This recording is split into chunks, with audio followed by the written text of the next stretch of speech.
Hello and welcome to Tech Deals. Today, GTX 1060 comparison and overview. I have got in front of me three different GeForce GTX 1060 graphics cards. I have individually reviewed these cards. Links to those three videos will be in the video description below. Go check those out if you haven't already seen them. Now, the purpose of this video is to talk about the differences between these cards and why you might choose one versus the other, what the benefits, the pros and cons of the cards are. I won't talk about every feature because that's what the individual videos are for.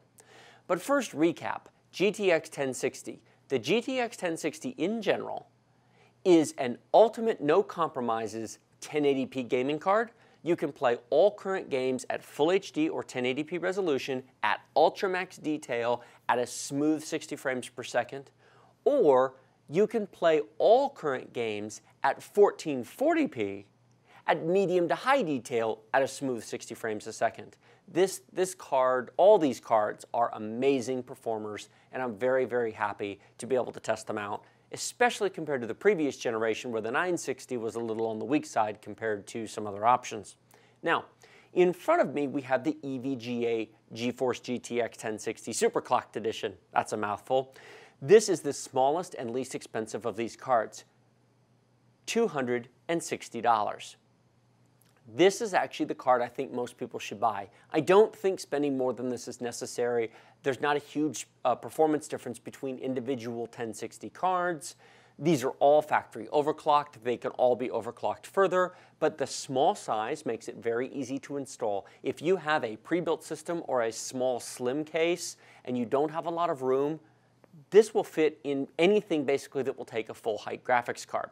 It has a single 6-pin PCI-Express power connector, and it will work in any computer with at least a 300 watt or greater power supply with either a 6-pin PCI-Express power connector, or if you have a pair of two 4-pin Molex connectors, this card does come with the two 4-pin Molex to one 6-pin PCI-Express power adapter. I will be installing this in a computer using such an adapter. It works just fine. Moving on to the Zotac. This is the Zotac Amp Edition GeForce GTX 1060. It is also overclocked, about the same as the EVGA. The major difference you'll notice is it has two fans. It also has a 6-pin PCI-Express power connector, and also I recommend it for any machine with a 300 watt or greater power supply. Note, yes, I'm aware that if you go to NVIDIA.com to these pages, it says recommended 400 or greater, but they're taking into account all possible scenarios. They're taking into account custom-built machines and i7s and different scenarios.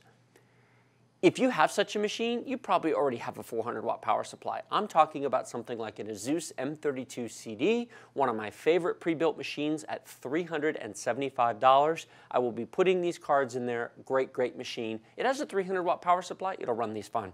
Not at all worried. Now, two fans theoretically cool better than one, but cooling is not the limitation to overclocking. All these cards will overclock to about 2 gigahertz in boost mode at the most, regardless of how good the cooling is. And the reason for that is the limitation to overclocking isn't cooling, it's the design of the chip, its voltage limits, and so on and so forth. So the two fans may be a little quieter, although frankly I think they're all very silent.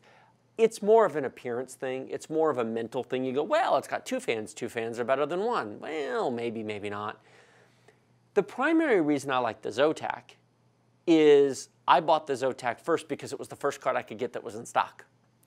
If you go to buy a card and the EVGA is out of stock, but the Zotac is in stock, by all means buy the Zotac. $20 one way or another isn't the end of the world.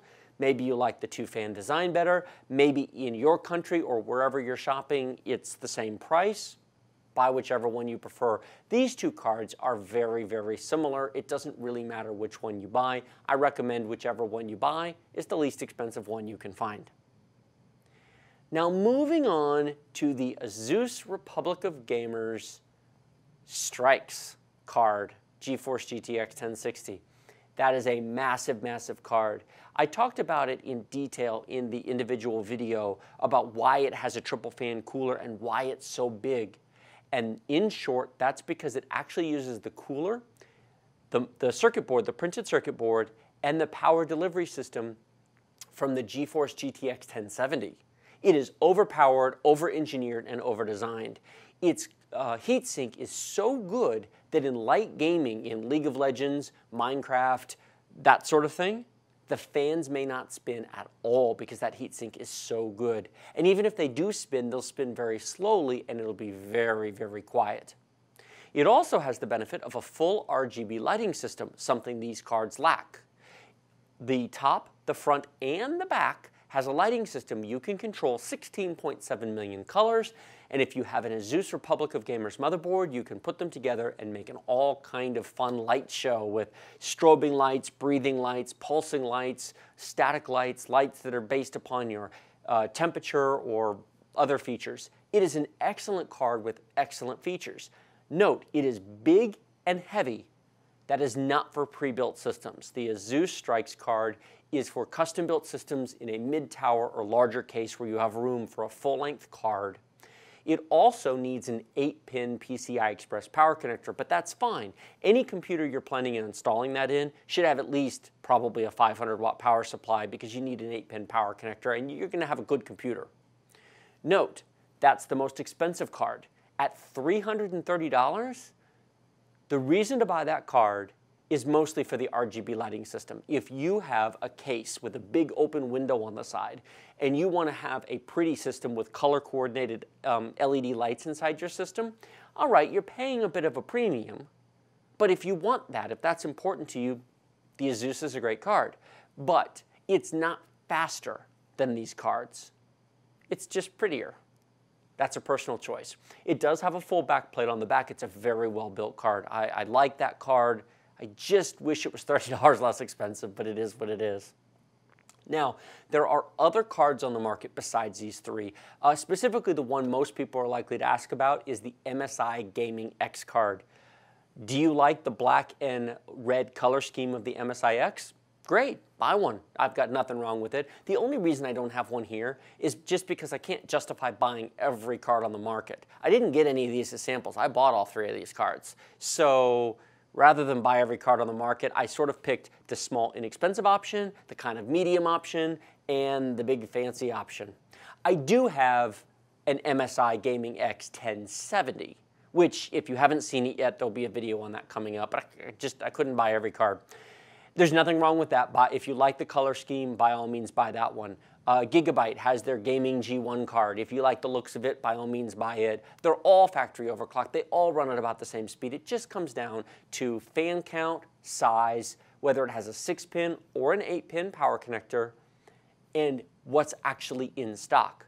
On the day I filmed this video in the first week of August, every single one of these cards except the ASUS was out of stock. That being said, I did buy these at normal retail prices. They do come into stock. If you go to Newegg's product page, for example, there's an auto notify button. That's actually how I got this EVGA card. Is I clicked the auto notify button and I got sent an email 4 or 5 days after I clicked it. I went to their page. It was still in stock. I bought it. Within an hour, it was out of stock. These are coming in and out of stock every couple of days. So if you don't see it in stock for normal price, check back and it will be.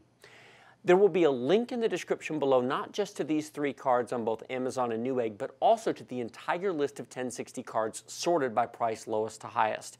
The reason for that is this.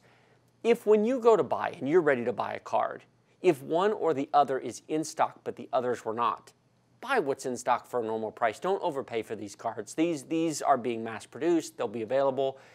I expect throughout the month of August, availability will be tight, but as we get into September and October, they should start to become in stock and stay in stock.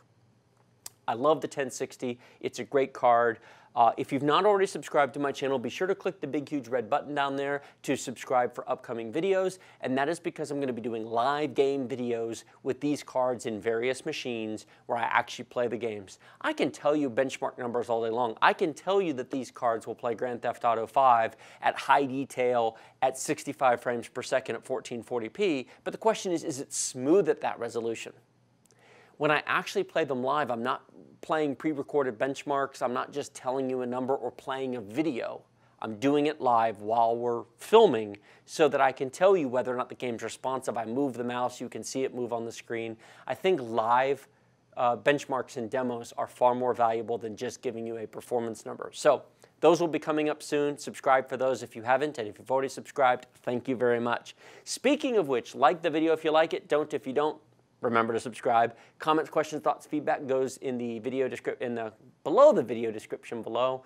And as always, if you want to support my channel, if you like my videos, if you find these videos helpful and useful and informative to your process, please support me by using all the links in the description below. That's how you can keep me making lots more videos for you. Thank you very much for watching. I will see you next time.